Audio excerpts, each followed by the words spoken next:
Beterbiev versus Bivol. The time is now. And after Beterbiev's performance last night, everyone is saying how Beterbiev beats Bivol. And even I was saying that on Twitter last night.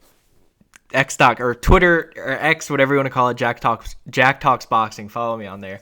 So even I was saying, bro, for years I've been saying how Bivol will beat Beterbiev, but after last night, I got to give it to Beterbiev. But now that everything's calmed down, I am going to say I think it's a 50-50 fight, and I wanted to talk about why.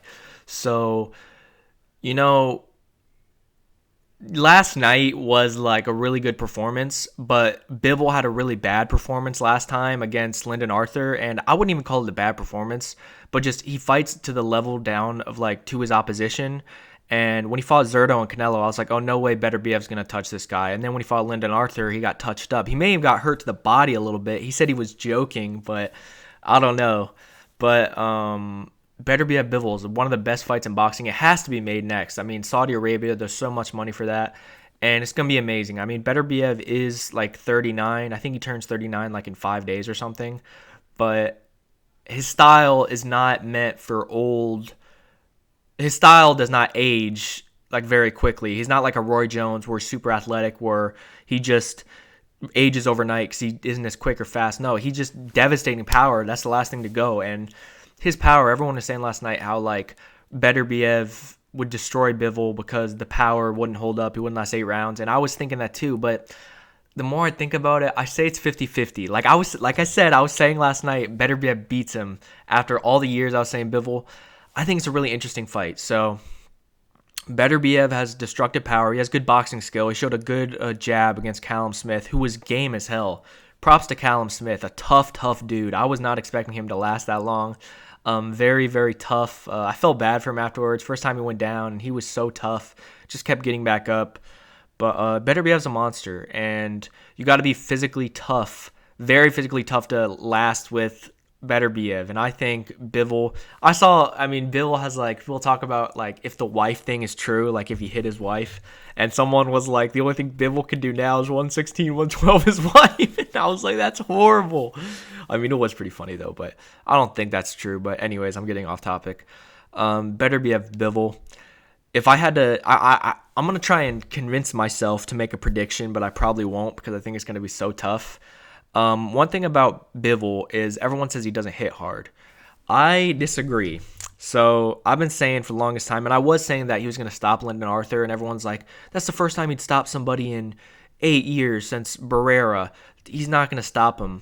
Well, he was very close. He dropped him in the 11th round. They were so close to throwing the towel in the 12th round. And Lyndon Arthur just came there to survive. If you look at let me check BoxRec real quick, because if you look at the competition that Bivol's been up against, it's nonstop iron chin killers. So he's 22-0 with 11 knockouts.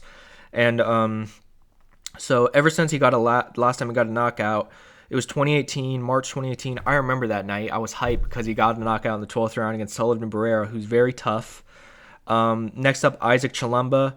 Isaac Chilumba went the distance with Kovalev. He's had 9 losses, only one by knockout, and I believe that was a hand injury against Alexander Vozik.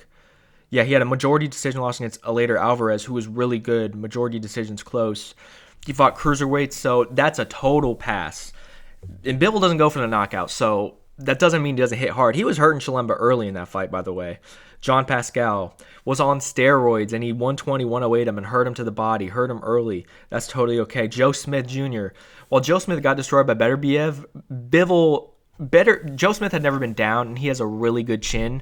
Like, Joe Smith, every time Beterbiev hit him, it was him getting knocked down because he wasn't his body. And I said this in my, Beterbiev Bivol preview video that I took down, actually. So, like, I completely regret saying that. Sorry, I'm getting off topic, bro. I'm just like going on a whim. I'm not editing anything. I'm just letting my thoughts go. So Joe Smith, every time he gets hit, it's because the sheer force of the punches was too much. That's why he took a knee. That's why he was buckling. That's why he wasn't getting like dropped with punches, because he has a great chin. But that's what I'm talking about. You have to be physically tough. Joe Smith wasn't physically tough enough, but Bivol hurt that dude late, decisioned him. Besides that, Joe Smith has an iron chin. Gilbert Castillo Rivera, like I said, Bivol does not go for the kill.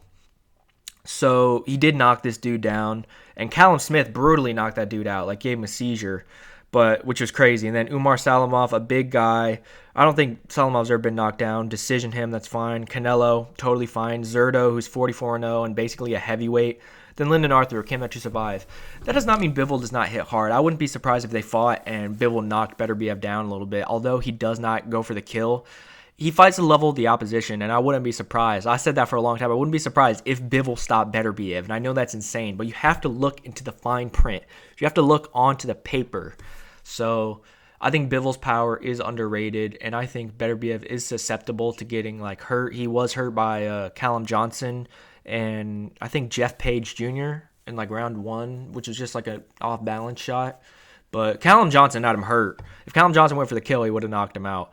But the thing about Bivol is he does fight to level the opposition, and I feel like people are totally picking Beterbiev now because if Beterbiev didn't have this performance, everyone would have been saying Bivol after the Lyndon Arthur fight still because they didn't see Beterbiev. You know what? Actually, the more I'm talking about it, I favor Bivol still because I think Bivol is just gonna completely just do this all night and stay away from him, and he's gonna catch him with clean counter shots. Actually, you know what I'm gonna do? I take back taking the knockout though. I know I'm switching up a lot, but if I had to pick now, I'd probably say Bivol unanimous decision or Beterbiev knockout.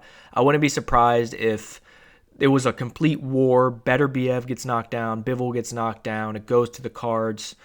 It's an amazing fight. It's one of the best fights in boxing. What do you guys think of who wins this? You can say in the comments. I think it's 50-50. I know I just said Bivol a second ago, but still, Beterbiev's power, and he does have boxing skill. He does have You see the jab against Callum Smith, who's like 6'4" last night. That's crazy. And Bivol hasn't even been hurt much. Joe Smith hurt him at the end of the round once, but he didn't take many big shots against Canelo. He took some shots against Zerto.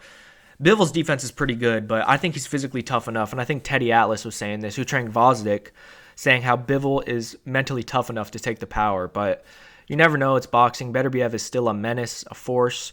But I just want to say, don't count Bivol out because of his last performance. And I know Beterbiev looked great, but I think this is going to be a lot closer than people think.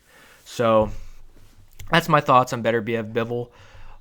Amazing fight. I'm super hyped. I think it's going to happen this summer, and I'll talk more about it when it comes to fruition. And yeah, that's it, y'all. Peace.